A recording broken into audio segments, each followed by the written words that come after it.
Good morning, my dear kids. This is a boat.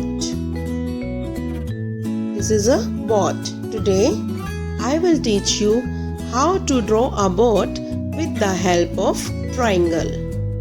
Let's start.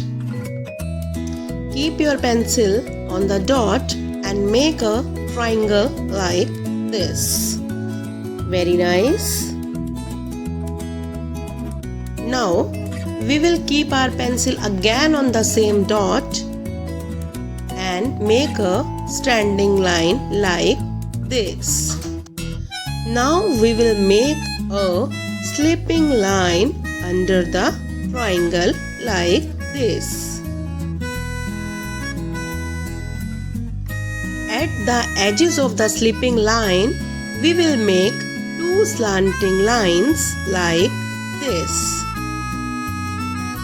Now, we will join the corners of the slanting lines with another slipping line like this.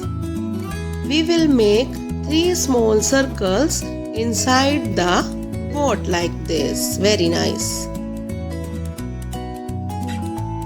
Dear kids, if you want to make, you can make water like this. Very nice. Now, our beautiful boat is ready to float. Thank you so much. Have a nice day. Bye-bye.